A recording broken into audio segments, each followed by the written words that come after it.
On the evening of November 25, 2020, it was announced on the news that Diego Maradona had died. The footballer's admirers couldn't believe it. He had led such a vibrant life that he just didn't have the right to quietly die from a heart attack. An extraordinary sportsman, up to the end of his professional career and even after retiring, he would constantly create scandals at the drop of a hat. For the most part, Diego, who could beat anyone on the field, was unable to cope with the trials of fame off the field. He very quickly rose to the top, but keeping his place there proved too difficult.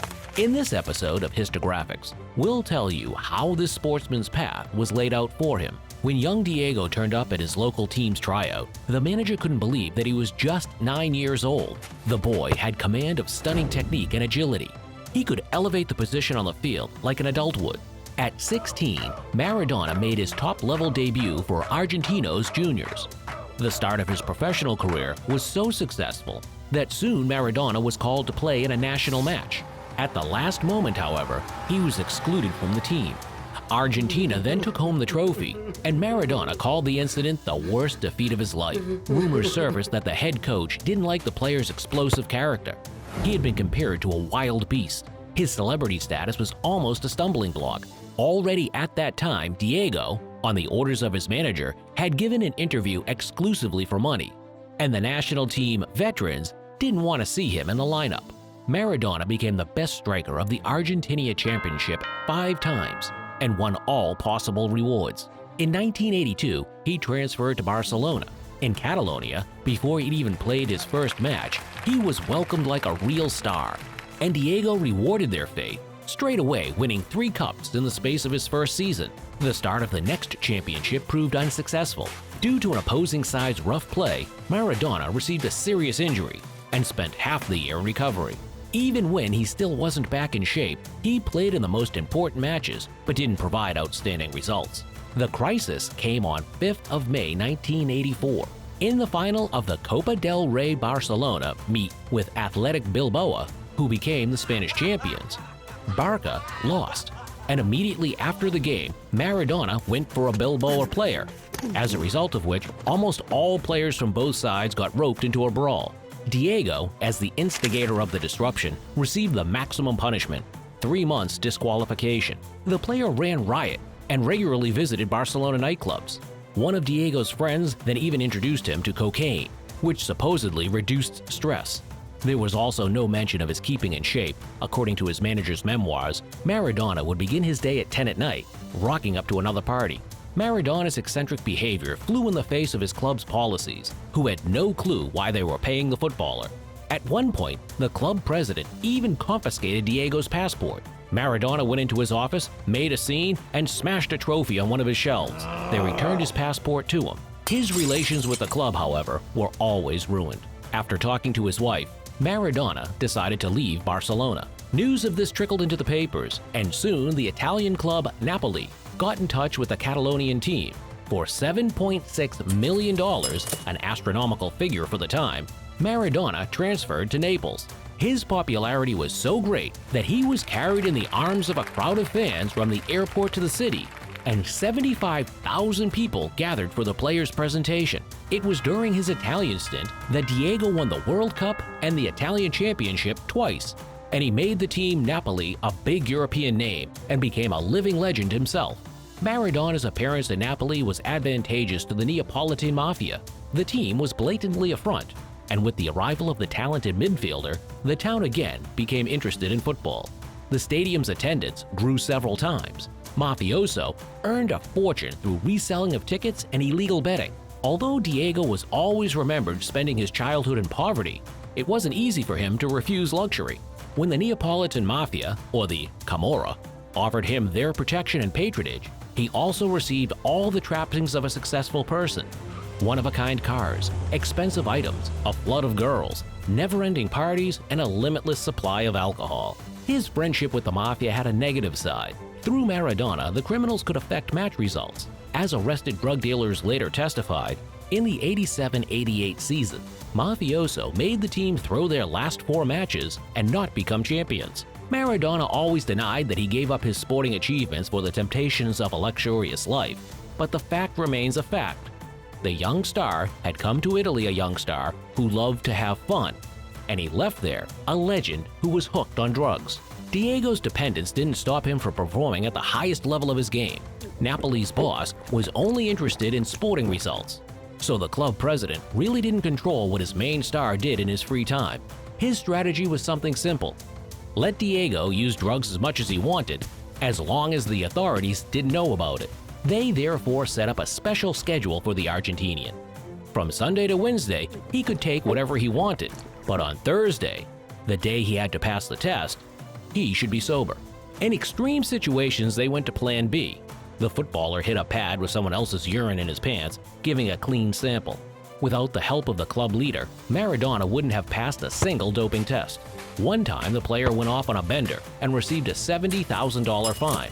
Officially, this was due to him constantly missing training sessions, but everyone knew the real reason. On March 17, 1991, following a match with Barry, Maradona took a regular doping test. The results shocked the world of football. They found traces of cocaine in his body.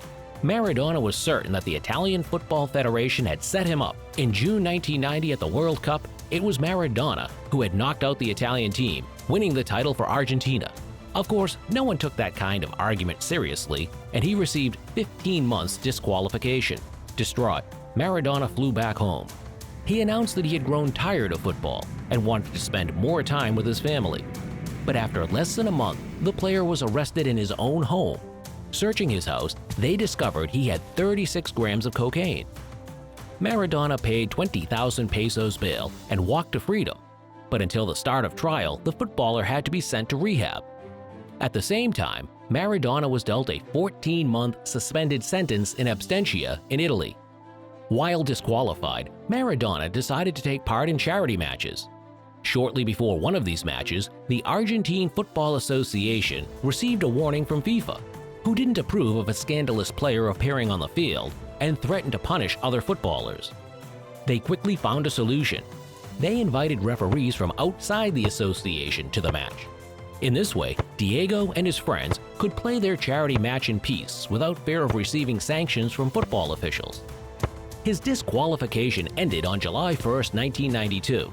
Although they waited the return of the legend in Napoli, to Maradona's credit, he confessed that his time had passed and that supporters were unlikely to celebrate the return of a burnt-out star. The footballer decided to transfer to a club that didn't set itself high goals. He chose Sevilla. The team was headed by Carlos Bilardo, the Argentinian national team's manager during the '86 World Cup.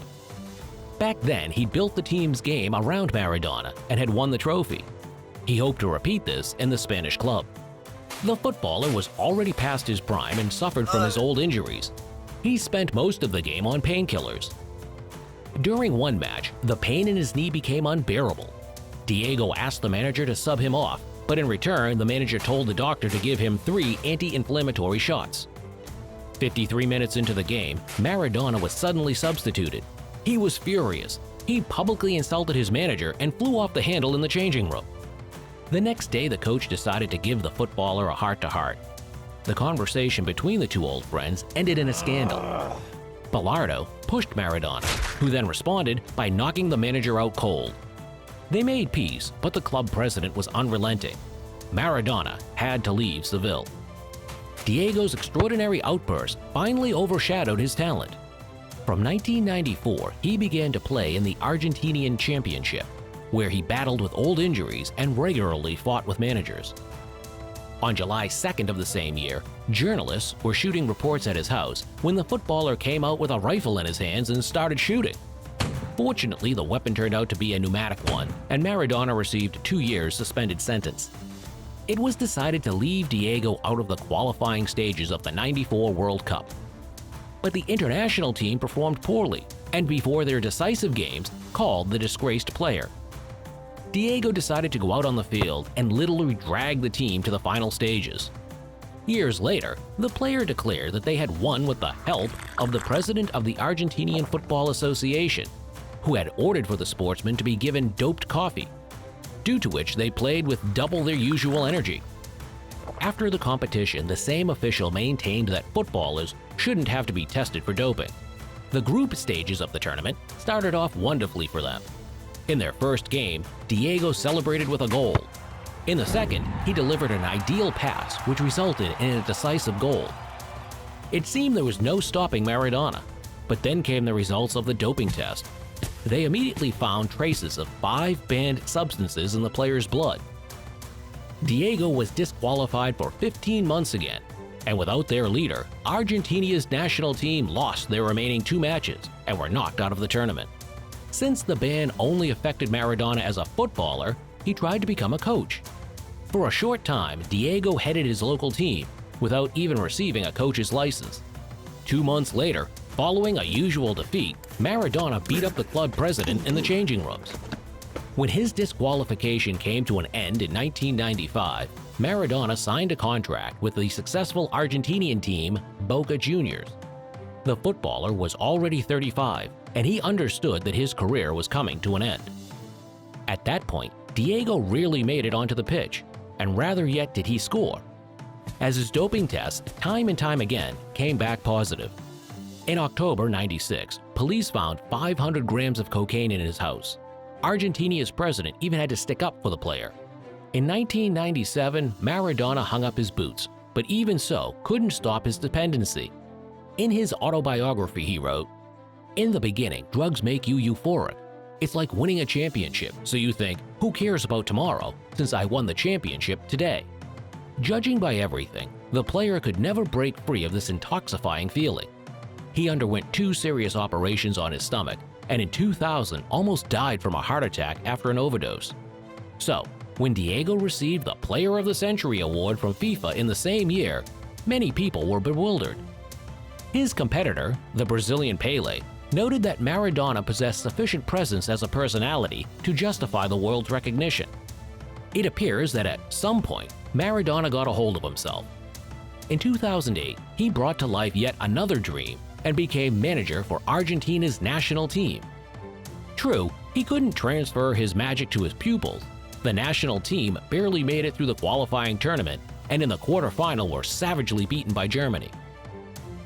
Then he transferred from one club to another and would appear in the media for any odd reason, but not under the sports section. While he was being treated in Italy, the police had to remove his famous diamond earring so that Maradona could pay off his taxes. In 2013, his hostility with journalists experienced a revival. When El Mundo's photographers took a couple of shots with Maradona, he suddenly started yelling insults at them and chucked stones at them. Then he ran up to one of the reporters and kicked him. In 2018, during a match between Argentina and Nigeria's national teams, cameras captured the moment when a clearly mentally unstable Maradona made improper gestures to the Nigerian supporters. Against all odds, he saw no decline in his popularity. In Argentina, the footballer's admirers even created the Church of Maradona, with original rituals and commandments such as make Diego your second name and call your first son the same. After his passing, Naples' home ground was officially renamed in honor of Maradona. Right up until death, he was completely uncontrollable, but also remembered as an eccentric genius who conquered the entire world but came to be crushed by their universal worship. What do you think? Could he have won so many titles without drugs? Share in the comments below. As always, don't forget to leave a like, to share this video with your friends, and to subscribe. We'll see you next time.